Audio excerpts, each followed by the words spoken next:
Hello friends, welcome my YouTube channel. তো good evening সবাইকে। তো রোজের মতন আজকেরও একটা টিপে বেরোলাম এই মাত্র বাড়ি থেকে। তো আজকে যাব ধুলাগড়। তো কী লোডিংয়ে যাচ্ছি, কী ব্যাপার সবটাই তোমাদের সঙ্গে শেয়ার করবো। স্কিপ না করে দেখতে থাকো, অবশ্যই ভিডিওটা ভালো লাগবে। তো বন্ধুরা, আমি এই মুহূর্তে নিমতৌড়ি ক্রস করে বেরিয়ে চলে এলাম। তো বর্তমান আমি এখন হলদিয়া মেছোদা ন্যাশনাল হাইওয়েতে আছি। তো বন্ধুরা, আমি রাধামণি ক্রস করার পরেই এই যে মিলননগর টোল প্লাজা চলে এলাম। তো এখানে টোলটা কেটে নেব। তো এটা আমাদের আরটিও বলে লোকাল, সেই কারণে এখানে টোলটা 90 টাকা করে নেয়। পাম্পে চলে এলাম ডিজেল ভরিয়ে নেওয়ার জন্য। তো এই যে কাকা ডিজেলটা ভরতিছে, তো ডিজেল ভরে নিয়ে এখান থেকে আমি বেরিয়ে যাব। তো আমি এই মুহূর্তে যে ধুলাগড় টোল প্লাজা চলে এলাম। তো টোল কেটে নেব এখানে। তো এখানে টোলটা আমাদের নেয় 205 টাকা ফার্স্ট টাইম, আর সেকেন্ড টাইম কাটে 105 টাকা।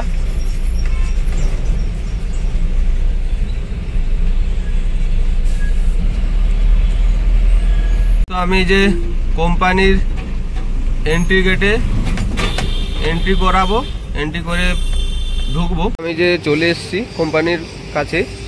তো আসার সঙ্গে সঙ্গে আমাকে বললো গাড়ি সাইডে লাগিয়ে রাখতে। তো দেখা যাক কত সময় পর আমাদের গাড়ি লোডিং দেয়। আর এই যে দেখতে পাচ্ছ, এখানে আইসক্রিম ফ্যাক্টরি, বিভিন্ন রকমের ফ্যাক্টরি আছে এই গ্রাউন্ডটার ভেতরে। তো দেখলাম এটা এই কোম্পানির পাশেই এটা। তো বন্ধুরা, অলরেডি আমি যে কোম্পানির ভিতরে ঢুকে গেছি, লোডিংয়ের জন্য গাড়ি লাগিয়ে দিয়েছি এইমাত্র। এবার লোডিং শুরু করবে দাদারা। তো তোমাদেরকে বলা হয়নি কি লোডিংয়ে এসেছি। তো আজকের এসেছি প্লাই কোম্পানিতে, প্লাই লোডিংয়ে। তো ভেতরে গিয়ে তোমাদেরকে দেখাচ্ছি সবটাই। দেখতে পাচ্ছ কোম্পানির ভেতর এটা। তো ওইদিকে আর যে প্লাই বোর্ডগুলো তৈরি হচ্ছে। তো ভেতরে আমি গিয়ে সবটাই তোমাদেরকে দেখাচ্ছি।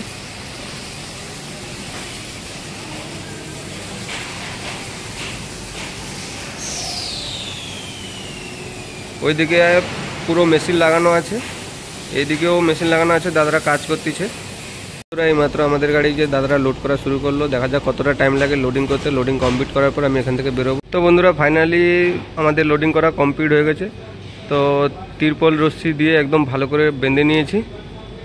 তো এবার আমি বেরিয়ে যাব।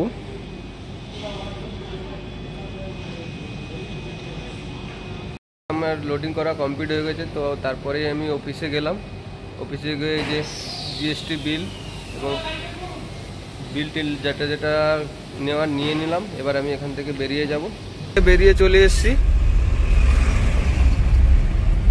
তো এবার আমি এই যে আমাদের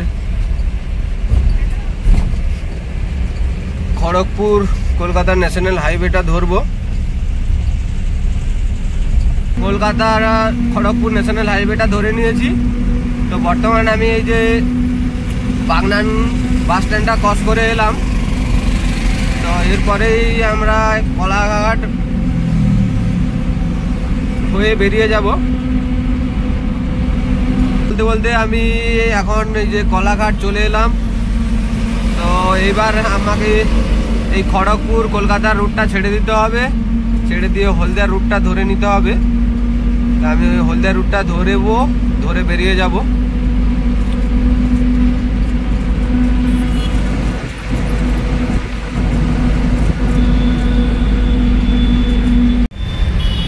তো বন্ধুরা, এখন বাজে রাত্রি 8টা। তো আমি চলে এলাম নন্দকুমার। তো নন্দকুমার এই 4 মোড়টা ক্রস করছি এখন। তো এরপরেই আমি আমাদের এই দীঘা রুটটা ধরে নেব। আর যে সোজা বেরিয়ে যাচ্ছে হলদিয়া। তা আমি হলদিয়া রুটটা এই যে ছেড়ে দিলাম, দীঘা রুটটা ধরে নিলাম। এই যে সামনে আবার জাম্পে এবার দাঁড়িয়ে থাকো। জাম্প নয়, সিগন্যাল পড়ে আছে। তো সিগন্যাল খুলে গেছে, আর এখান থেকে বেরিয়ে যাওয়ার পালা। কিন্তু একটা বিষয় হচ্ছে, এইখানে তো পুলিশ আমাকে ধরবেই ধরবে। তো দেখি আজকের কপালে কি আছে, ধরে কি না। না, আজকের আমার কপালটা বোধহয় ভালো, সেই কারণে ধরলো না। তো বন্ধুরা, আমি এই মুহূর্তে এই যে চণ্ডীপুর ব্রিজটা ক্রস করছি। তো চণ্ডীপুর এলাকাটা খুব বড়, তো এখানে এই ব্রিজটা হয়ে যাওয়ার জন্য খুব সুবিধা হয়েছে। কেননা এত জাম লেগে যেত যে কল্পনার বাইরে। ব্রিজটা হওয়ার জন্য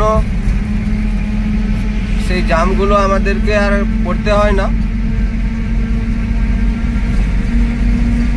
আমি এই মুহূর্তে এই যে হেঁড়িয়া বাস স্ট্যান্ড চলে এলাম। তো এই যে দীঘার রুটটা ছেড়ে দিয়ে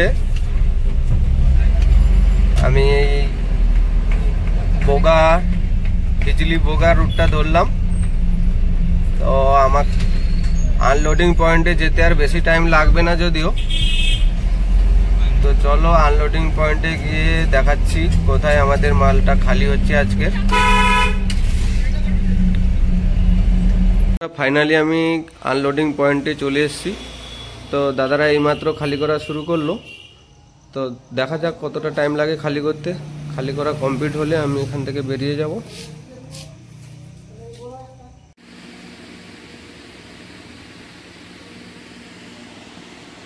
বন্ধুরা, অলরেডি আমাদের গাড়ি খালি হয়ে গেছে।